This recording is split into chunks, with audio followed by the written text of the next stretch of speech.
আখ করে তো বাঘটা পড়ে লোক ধরেছে এই সব বাড়িতে এসে আমি হয়ে যে বড় বাড়ি করে এই 8 জন লোক বাড়াবাড়ি করে সারিয়ে নেশা হলো। আমরা নদীতে বাচ্চার উপর দিয়ে ছুটতে।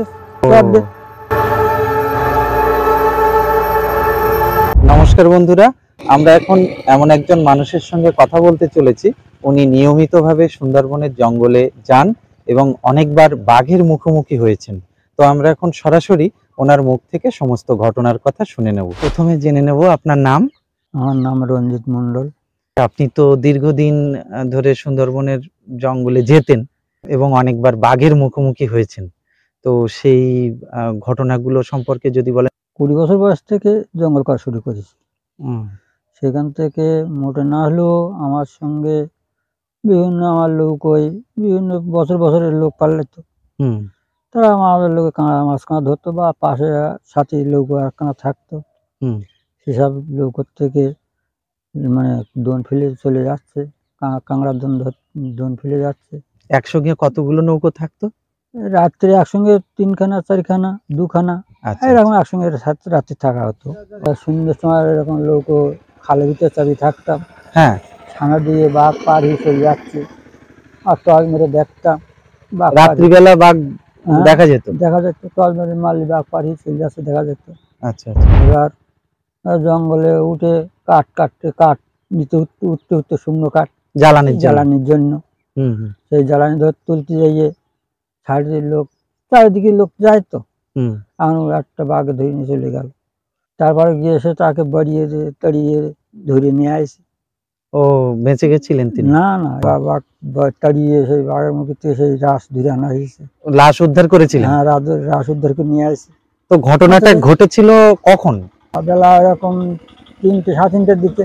3টে 3:30টার দিকে? 3টে 3:30টার দিকে। মানে ওই জ্বালানির কাঠ নিতে জঙ্গলে উঠেছিলাম। আচ্ছা, আপনিও উঠেছিলেন জঙ্গলে? উঠেছিলাম। আচ্ছা, তারপর কি ঘটলো? জ্বালানি নিতে নিতে ওগুলোকে বাঘে ধরলো। ও বাঘে ধরলো? আপনারা কাছাকাছি ছিলেন? কাছাকাছি ধরে উদ্ধার করে মাঝখানে ও লোক দিয়েছে, আমার 2 সাইডের লোক রয়েছে। আমার যাচ্ছে লোকের কাঠ নিতে উঠতে হয় তো। আচ্ছা, যাচ্ছে কাঠ নিতে উঠেছে। ও এখন উঠে যাইয়ে বাঘে ধরলো। আপনারা ওখানে অনুমান করতে পারেননি কিছু যে ওখানে বাঘ আছে? না, কোনো সারা শব্দ কিছু পাওয়া যায়নি। এবার ও কাঠের সামনে যে নিয়ে গেছে তমনি ওই হেঁতল বাগানের ঝাড়ে খুলে বাঘ ছিল। ও হেঁতল বাগান তো? আচ্ছা আচ্ছা। খানিক হেঁতল বাগান, ওই হেঁতল বাগানের ঝাড়ে খুলে ছিল। ও গাছ ধরে যৌনি গেছে তমনি বাঘে ধরেছে। ও এবার হাঁকায় ওই বাঘ যখন পুড়ে আঁক করে তো বাঘটা পড়ে, যখন পড়াটা শব্দ আঁক করে একটা শব্দ হয়। আমার কি বাঘ তাহলে লোক ধরেছে এই সব বাড়িতে এসে আমি হয়ে যে বড় বাড়ি করে। ওই সময় কতজন ছিলেন সঙ্গে? এরকম 3খান লোক 3 জন করে।